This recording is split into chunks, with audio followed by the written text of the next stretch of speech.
Welcome to another episode of ELEV8 by Mdina Partners. Today we get to look closer into the skills gap and how to prepare your teams for the future. I'm your host Kat, and together with Steve we get to welcome Rebecca Micallef, HR Manager at Mizzi Sons, as we explore the perspective of how to create future-ready teams at work through continuous learning strategy. Thank you, Becky, for joining. Thank you for the invitation. It's really nice to have you here. I think a personal one, Steve, when I look back, there's a little story to share, but Mizzi was one of your first Maltese customers. I think the first or second client that we actually invoiced in Malta. Wow. So I think this is a big one. So 30+ years ago. So there are a few stories, I think, in for sharing. Been some changes, yes, quite a few, but also some changes and a lot of stability as well, because the beauty of a team that has stayed with the organization for many years. But let's get to start by getting to know you, Beck. So I will say this very, very often, but you're one of those individuals who has a really interesting story to me, because, again, what you planned to do in life is very different to what you're doing now. And if you're comfortable, I'd love you to share that story, or parts of it. Sure, Azat. I think I will be here all day. I actually started doing a BA in English, so that was my first choice. I loved literature. Then I kind of started a law degree after that, because I felt like I didn't want to stop university at the age of 21. I felt like I wanted to keep on studying. So I embarked on a law degree, and then after which I did a master's in maritime law, thinking I was going to pursue that. But after 9 years of studying, I felt like I needed a break. Okay. So I started work. I wanted to travel a bit, so I started working, traveling and working with this architecture firm, actually, in communications. So I was helping them rebrand and set up kind of like a website and a portfolio. So I was doing that. I did that for exactly what maritime law prepared you for. Exactly. So I did that for about 1.5 years. And then I kind of landed this job in HR. I always liked people, really. I think my experience being in KSU, which is a student union at university, kind of gave me this set of skills, I suppose. Yes. That really kind of prepared me to take this journey in HR. Obviously, my legal background. That does help you, right? You're one of the few people really who helps. approaches contracts with a bit more curiosity than we do. Exactly, that, and policies as well. So I did a lot of policy writing at KSU, in KSU as well. So that really gave me at least some sort of HR advantage, I suppose. So I started in January 2020 with Mizzi. I was the HR executive at the time, and 1.5 months later, COVID hit. So it was quite a colorful start to my career. Obviously, it also, unfortunately, was getting to know people online, which was in a very obviously in extraordinary circumstances as well. But it's been a good journey. For sure. 4 years. 4 years in January. 4 years in, and many big steps you've taken, I think, in this journey. So it's good to have you here. And that's it. I think your story represents the transferable skills. You know, they were planned in for one role, but you're really implementing them well in a different role. So excellent. So on that theme, possibly moving straight into, as you've seen in these 4 years with the HR hat on, what have you noticed is really evolving in the landscape of work, and also from the skills that are required at work? What have you observed? When it comes to skills, obviously now we're in a more technology-driven world. There's the introduction of ChatGPT, robotics, automation.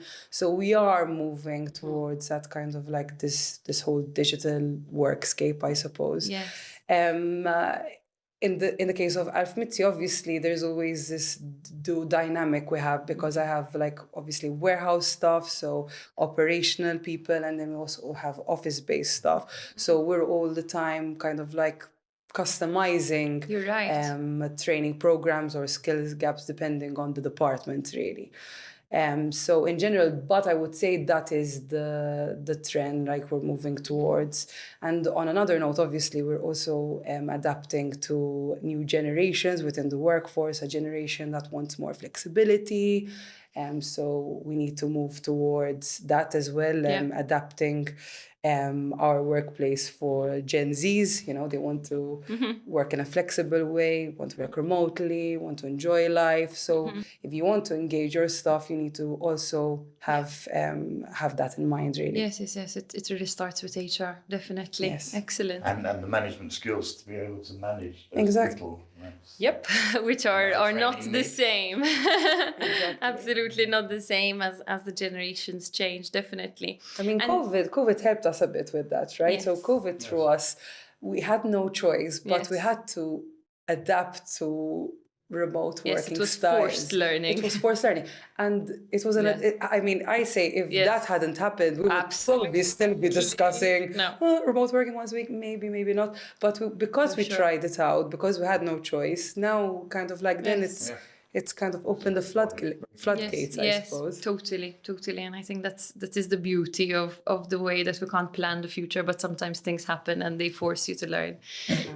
So this is a place, ALF-MITZI is a place clearly where training has been around for many years, because even in the initial stages you were present, Steve, but I can also say now, as I enter and support your teams, that a lot of times it's very clear that there is a culture of learning, that people, and as you're saying as well, it's in every single area. It's the salespeople who are out and about and don't like to sit down, that you've managed to adapt training for, the warehouse individuals who are growing leaders who you've managed. So really the full spectrum. What has been important in your opinion, in fostering such a culture of learning within ALF-MITZI? I think what was important is that we try to personalize training.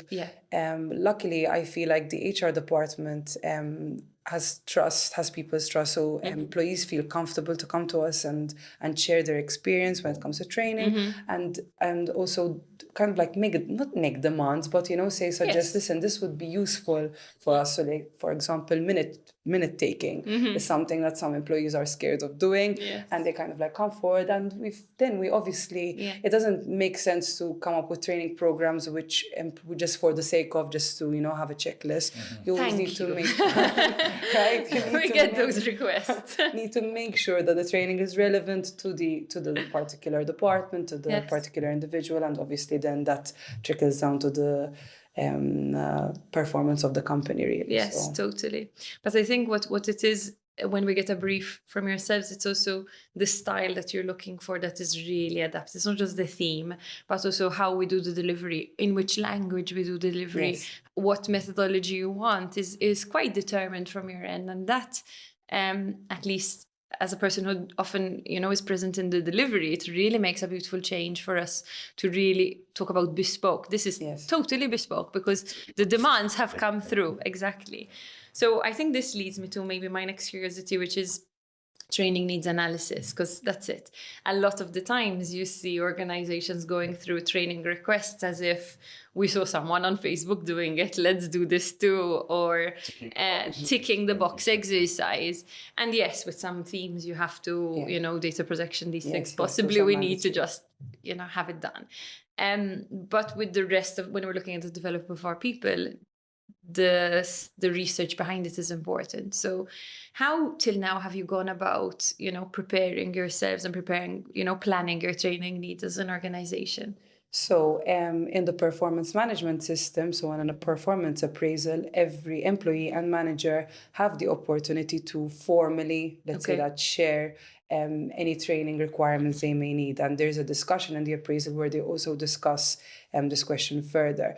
And then what we do as an HR department, we kind of like extract that data and then we see what needs to be done. We have conversations with managers and kind of like come up with a training program, be it either on an individual basis or on a departmental basis. We also have a staff engagement survey, which we hold every 2 years, which has a section dedicated to training. So we also get some very good feedback from not only the survey, but we also have post the survey. Once we have the results in hand, we actually have focus groups, which each and every department, and sometimes things crop up even there. So if we're discussing training, they might pass on suggestions there. We also have very good relations as in with employees. So again, they You're feel still approachable, exactly. We're still approachable, yeah. Even though you're a lawyer. Yes. But actually, it's not just me, obviously. You have a great team. I have a great team, exactly. So people feel comfortable enough to come and share what they need. And as you said, I think the brief is super important. Yes. Even the language is important. So totally. We do have employees, as in obviously we have a foreign cohort of employees, but sometimes you have certain pockets of employees who feel more comfortable expressing themselves in Maltese, which is totally fine, obviously. So you just need to cater for that. You need to, if needs be, have two sets of training sessions, you know, so that makes the person feel comfortable at least, and the training more effective. That it's their learning experience, exactly, not something that's totally just company led. So exactly. Brilliant. Steve, I think this one's also an important question for yourself. I mean, with you know, a whole experience, a career experience of delivering training, when it comes to training needs analysis, what works, what doesn't work, what's your experience been? So, I mean, I remember distinctly, it was a customer service training that we were asked to do. The client at the time was not as efficient as, as Becky's team. It was sort of, we want our people to give a better service to the customers, was almost the brief, which is great detail. And we found a very effective way was we conducted some mystery shopping. Yes, okay. So out we went with a number of mystery shoppers going through different experiences. I think they had about 20 odd branches, this retailer company. That actually gave us a very good understanding of the level of customer service they were giving. And then specifically, the results of the mystery shopping was enabled a very clear brief to us as trainers. Yes, yes. And thirdly, the extra benefit was when we were then doing the training to the people that we had mystery shopped, what they couldn't say is when we were giving examples, they couldn't say, well, thank goodness we don't do that. Yes, because you were there. We can say, no, actually you did. So it's a very powerful way of identifying training needs that I remember. That's been used many times now. Yes. Where, in fact, even in Alf Mitzi's case, they were one of the first companies in Malta to allow people like training providers to go and do field accompaniment with the sales team, who we were about to start training, and go and visit customers with them. Yes. One, because we would take the sort of, if you like, the top 10% and the struggling performing 10%, and we'd go out with those. We'd build a relationship with those people. We'd see how people are operating with customers, and it definitely affected then the way we adapted the content and the delivery. Yes. Because some of the people we knew in the room already, and everybody knew we'd been out meeting customers. Yes. I think that's a really valuable point, and it does bring me back. I think the first sales program more recently that I was involved with Alf Mitzi, because of COVID, we didn't route ride, and that was a real pity. Whereas I think second time round, because now we can be in the same car together, it's really made a difference. And I also think as a trainer, the conversations that happen in a car when you are route riding with someone are the magic that really, it's not just about the skill observation, which makes a very big difference, because you can say, exactly, no, I know this is a problem you face. But also the little complaining that happens in the car, the celebrations that happen in the car, I think that gives us really that 360 view. And I remember the sort of customer service training for delivery people. Yes. So, and they're in these big trucks delivering. But the client had identified, I think I do the same, how important these people are in customer interaction. Totally. Again, when we went out with these guys, a very clear understanding of what a difficult job this is. It gives you that empathy. And we did slightly change emphasis and content for the deliveryman versus say normal salesperson customer service people, or even the small van salespeople. Yes. It's slightly different to these guys having to maneuver these trucks, park them, blocking the road. Be stuck in traffic. Yes, and you're right. Lifting this stuff, You were really right. I think we're expecting them to sort of smile and say how wonderful life is. Yes, I think that's a really good point, Steve. But that's all part and parcel of training. Of the training needs analysis. You're really, really right. Excellent. Thank you. So, Beck, when it comes to really targeting training, do you have any maybe real life examples you can bring forward where you really saw the impact of we've prepared properly for this training, we've made a detailed request rather than a tick box? I mean, you mentioned recently we had the whole sales restructuring, and in that we kind of like preempted that the changes would require some training. So we kind of like, because of that anticipation and because we had a detailed brief, we were better prepared for it. So I think that's one of the examples. And then the transition as well was easier, smoother for the individuals involved. So I think that was a case where we kind of like the preparation of it and the communication of training cannot kind of like be underestimated. There's that, and also coaching of managers, I believe. We've seen that's really kind of like has left a more positive impact on the company. So I think coaching is a more individual kind of training, but it really does give you the opportunity to reflect, and that somehow even subconsciously trickles to your kind of like leadership skills. So that is also a successful program we've seen at ELEV8 Mizzi. Excellent. And so when it comes to, we're talking about the future, so technology, even though technology should be of our generation, to me it's something I'm still quite allergic to. Me too. Put it onto the angle. Steve, I'm not going to get in there.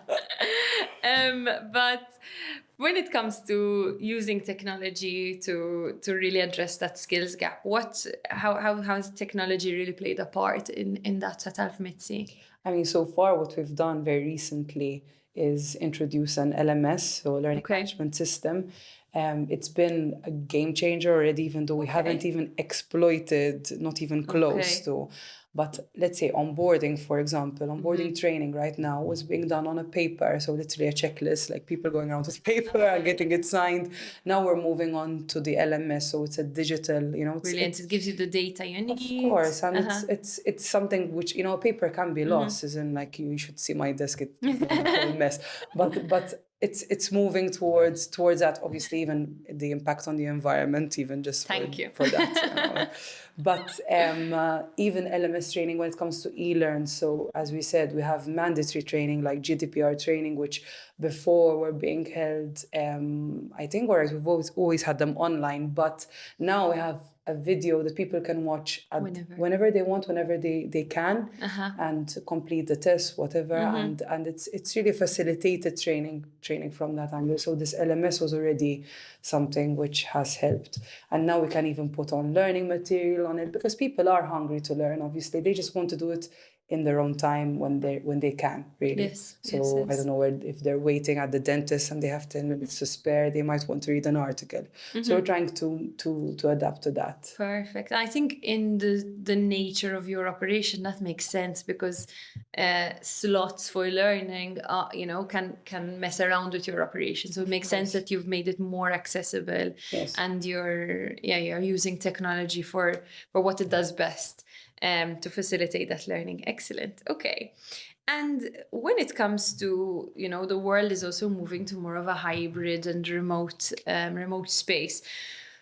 How has this affected, if at all, the way you deliver training? So the LMS is an example, but what other areas have you kind of adapted the working models for? I would still say that even though we're in this hybrid work environment, people still prefer classroom training, and that's our experience as the feedback we've received. I think when we have certain training, people like the engagement of discussion in person with the trainer, with their peers. So in general, I would say, at least at AMSM, people still crave that training in person. Yes, I don't foresee training to ever be completely online. Online, right? I mean, it could be that there would be some training programs which make sense online, as I said, with the e-learns, when people can do that in their own free time. But in general, I think people still crave that space to discuss when they're learning.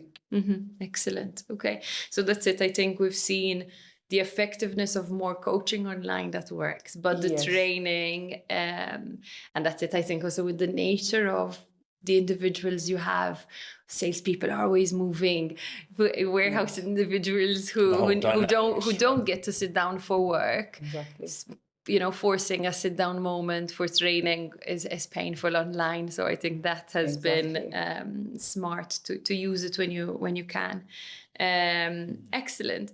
And so when we're looking further forward when it comes to the trends, what else do you see within your HR field to really be more important in the preparation for the future of work, Beck? So besides the whole technology, which we've kind of like discussed, I think the moving forward on how to manage teams in a hybrid scenario. So even though we've had some experience during COVID, I don't think managers have yet been given or the skill set to know how to manage teams remotely.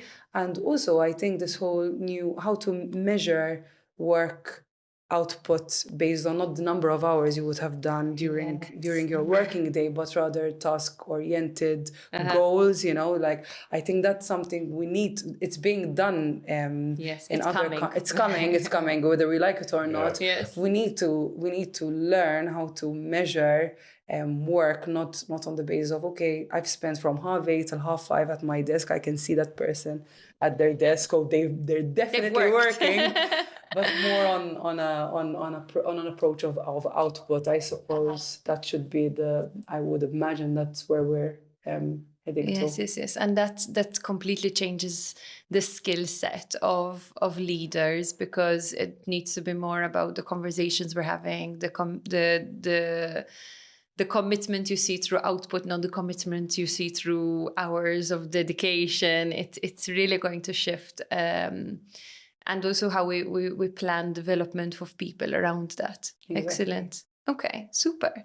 So I'm very comfortable closing this off today. Yeah. But before I do, I really want to thank you for joining us and thank you for bringing this experience. I think for both of us, this was a nice experience as an individual who really sees the investment you put into your teams and the sparks that it creates, but also knowing that this is a historic client.